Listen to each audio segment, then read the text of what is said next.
So we're going to welcome now somebody who's helped me to see over many years what it means to be a thermostat. He's been called the conscience of the U.S. Congress.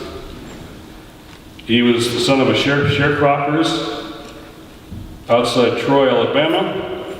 He went to segregated public schools in Pike County, Alabama. He was 23 years old as an architect and keynote speaker at the historic March on Washington. He is more respected than any other member of Congress in Washington, D.C. I like members of Congress that are arrested 40 times. I think he's the only one that I'm aware of that's arrested 40 times. And he's taught me over the years, your words don't mean a thing unless they help you move your feet. I want to say thank you, John Lewis, for helping me to love the church again. And come tell us, our brother, what it means now to be the beloved King. Let's give a standing ovation to John Lewis.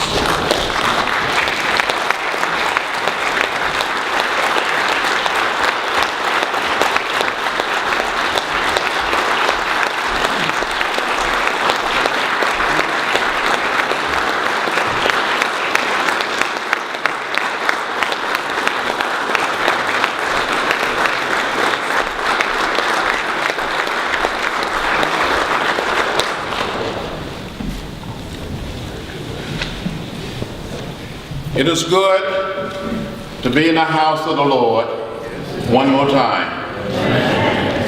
It is so good. It is blessed to be in this house. Reverend Blunt, Brother Pastor, St. Paul United Methodist Church. Dr. Thurston, I knew your father. I served on the board of SCLC, and I had all of my hair and a few pounds lighter. Dr. King invited me to come on the board. Christian churches together. Jim Wallace, my friend, my beloved brother, thank you for inviting me to come here tonight. He gave me a great opportunity to be here, to return to Birmingham, to return to the state of Alabama, where I grew up. So it's good to be here. We're just here the first weekend in March. So it's good to come back. Now, I didn't grow up in a big city like Birmingham or Montgomery or Washington or New York or Chicago or Detroit. I grew up in rural Alabama, about 50 miles south of Montgomery, outside of a little place called Troy. My father was a sharecropper, a tenant farmer, as Jim Wallace told you. But in 1944, when I was only 4 years old, and I do remember when I was 4, my father had saved $300, and with the $300, he bought 110 acres of land. And on this land, we raised a lot of cotton and corn, peanuts, hogs, cows, and chickens. Jim, you heard me tell the story about raising the chickens. And since we're in church tonight, I'm going to tell the truth, nothing but the truth. On this farm, it was my responsibility to care for the chickens, and I fell in love with raising chickens like no one else could raise chickens. I had to take the fresh eggs, the marker with the pencil, place them under the sitting hen, and wait for 3 long weeks for the little chicks to hatch. I became very good at raising chickens. And when these little chicks would hatch, I would fool these sitting hens. I would cheat on these sitting hens. I would take these little chicks and give them to another hen.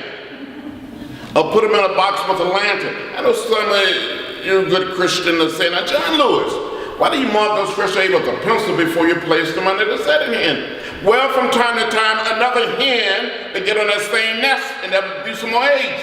So they had to be able to tell the fresh eggs from the eggs that were already under the setting hen. You follow me? Oh, you don't follow me, it's okay. I just kept on cheating on this setting hen because I was never quite able to save $18.98 to order the most inexpensive incubator hatcher from the Susan Roebuck store. Any of you old enough to remember the Susan Roebuck catalog? That big book? that thick book, that heavy book. Some people call it the wush book. I wish I had this, I wish I had that. Other people call it the water book. As a little boy, about 8 or 9 years old, I wanted to be a minister. I wanted to preach the gospel. So from time to time, with the help of my brothers and sisters and my cousin, we would gather all of our chickens together in the chicken yard like you gathered here.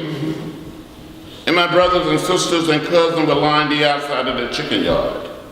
But they helped make up the audience along with the chicken, make up the congregation. And I would start speaking or preaching, and when I look back on it, some of these chickens would bow their heads.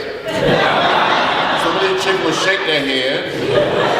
They never quite said amen. But I'm convinced that some of those chickens that I preached to in the 40s and the 50s tended to listen to me much better than some of my colleagues listen to me today in the Congress.